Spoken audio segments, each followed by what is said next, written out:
오늘 뉴욕타임즈 일면을 보면 북한이 핵으로 한국을 공격하면 미국이 핵으로 북한을 공격한다라는 이번 한미 정상 간의 합의는 역으로 북한 핵의 존재를 인정하고 북이 핵 개발을 고도화해서 한국을 때릴 때까지 북핵 개발을 억제할 마땅한 대응책이 없다는 놀라운 인정이다. 영어로는 스트라이킹 어드미션이라는 표현을 쓴 그런 분석 기사를 일면에 실었습니다. 대한민국이 핵 공격을 받고 북한의 핵을 쓰는 것이 무슨 의미 있는 획기적인 정책이 되겠습니까? 핵 공격을 받고 나서 대한민국이 남아 있겠습니까? 중국 견제를 핵심으로 하는 미국의 인태 전략은 한미일 북중러의 진영 구도를 새롭게 창출해서 한편으로는 중국이 북한의 핵 개발을 억제할 동기를 줄이고 또 한편으로는 북한의 핵 개발을 가속화하는 공간을 열어주는 그런 의도치 않은 정치, 군사, 외교적 부작용이 있습니다. 인태 전략의 동맹 이익과 북핵 저지라는 대한민국 국가 이익 사이에는 이런 미묘한 상충과 맹점이 존재하는 것입니다. 윤석열 대통령께서는 이런 인태 전략의 한국 국가 이익과의 상충과 맹점을 과연 알고는 계십니까?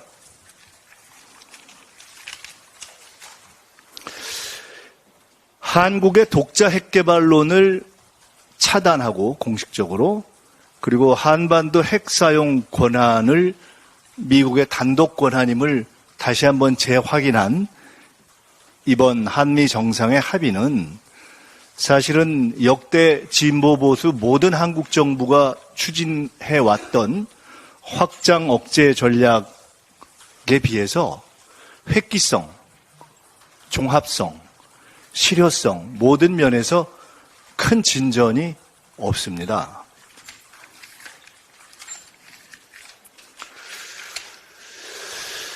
미국의 말만 믿지 않고 자주국방을 시도했던 박정희 전 대통령이나 미국과 동맹을 하면서도 때로는 벼랑 끝 전술을 추구하면서 대일 독자성을 지키고 일본을 견제해왔던 이승만 전 대통령이 지금 돌아온다면 매우 실망했을 가성비 낮은 저자세 외교였다.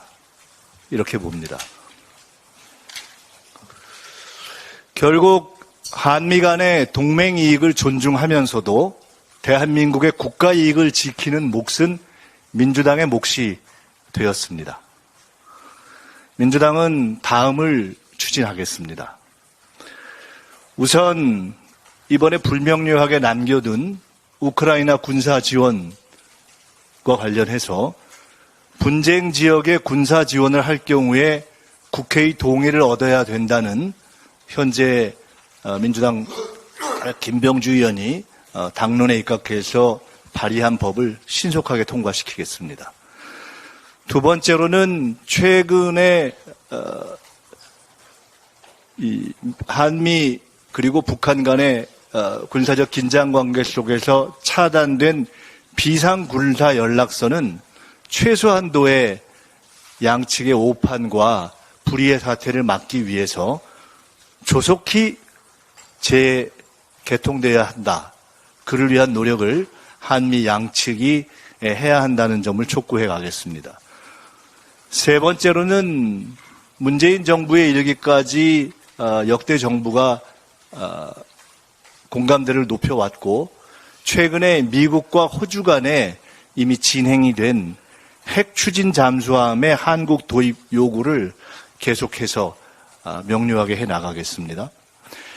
네 번째로는 미국 각종 공문서에 독도를 명확하게 표기하는 등 미국이 한미일 관계의 정상화를 요구한다면 의당 미국 입장에서 해야 할 일본의 역사 왜곡 시정에 대한 미국의 협력을 요구해 가겠습니다. 도청이 한미 간에 필요 없는 그런 투명하고 성숙한 한미 간 상호 소통 체제의 확립을 한미 양측에 요구하고 확인하고 그렇게 하겠습니다.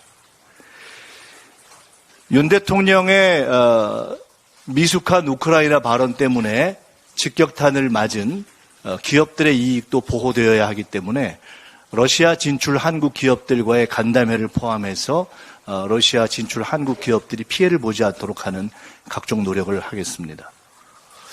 IRA 반도체법뿐만 아니라 최근에 한국 자동차에 대한 보조금 하나도 없이 끝난 미국의 자동차 보조금 정책 등 미국이 보다 꼼꼼하게 한국 기업들에 대해서 경제적 평등 대우를 할 수 있도록 미국에 대해서 보다 꼼꼼한 경제적 평등 대우 요구를 정리해서 미국 측에 전달하겠습니다.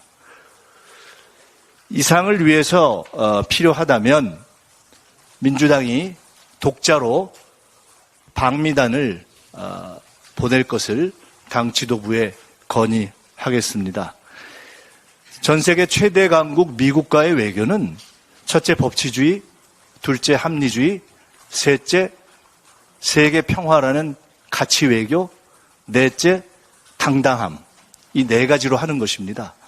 민주당이 김대중 대통령 이래 김대중, 노무현, 문재인에 이르기까지 미국의 존중까지 받으면서 세계에서의 외교의 위상을 높여왔던 그 전통을 이어나가겠습니다.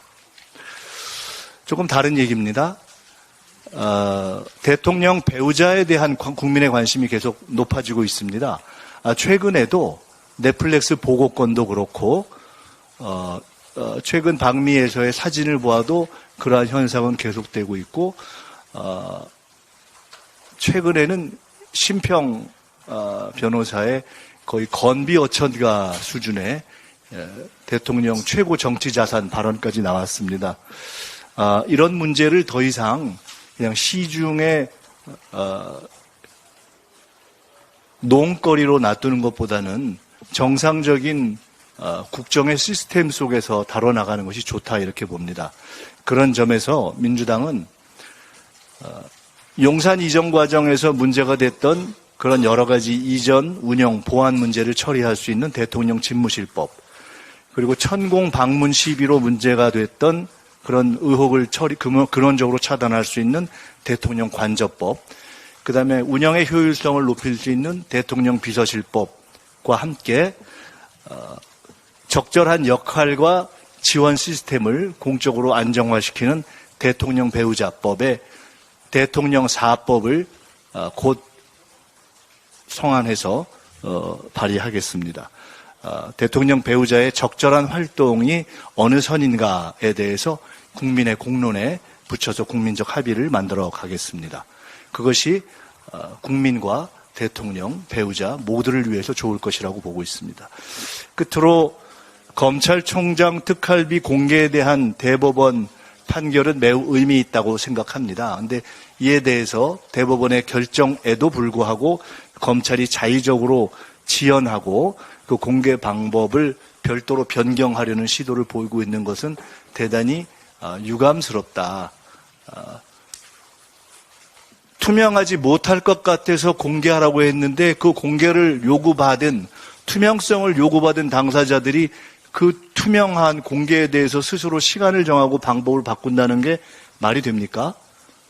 이것을 신속하게 그리고 투명하게 처리할 것을 검찰 측에 다시 한번 요구하고 이것이 적절하게 신속하게 되지 않을 때에는 이것을 신속하게 할 수 있는 방법을 찾겠습니다. 이상입니다.